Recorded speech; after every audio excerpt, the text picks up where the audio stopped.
Hi hello friends, welcome back to our channel. ఈరోజు మన ఛానల్లో గంగవాయల కూర పెసరపప్పు కర్రీ ఎలా రెడీ చేసుకోవాలో చూద్దాం. ముందుగా 2 కట్టలు గంగవాయల కూర తీసుకొని ఇలా చూపిస్తున్న విధంగా తుంచి పెట్టుకోవాలి.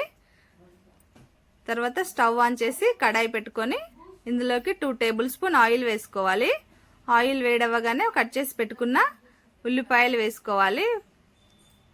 అలాగే ఒక 2-3 పచ్చిమిర్చి కట్ చేసి వేసుకోవాలి. ఇలా మొత్తం కలుపుకొని మూత పెట్టి ఒక 2 మినిట్స్ ఉంచాలి. 2 మినిట్స్ తర్వాత ఇందులోకి కొద్దిగా అల్లం వెల్లుల్లి పేస్ట్ వేసుకోవాలి.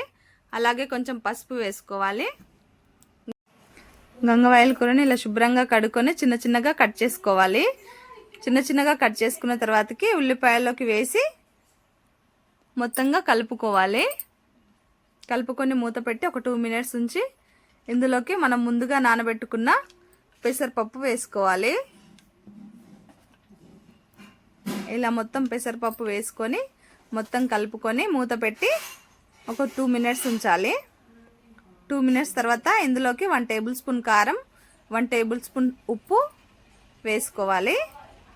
ఇలా వేసుకొని మొత్తంగా కలుపుకొని మూత పెట్టి ఒక 2 మినిట్స్ ఉంచి ఇలా ఆయిల్ సపరేట్ అవ్వగానే ఇప్పుడు ఇందులోకి ఒక టీ గ్లాస్ వాటర్ వేసుకొని మొత్తంగా కలుపుకొని మూత పెట్టి ఒక 3 మినిట్స్ ఉంచాలి. 3 మినిట్స్ తర్వాత మూత తీసి చూసి ఇందులోకి మనం ముందుగా కట్ చేసి పెట్టుకున్న టమాటాలు వేసి కలుపుకోవాలి.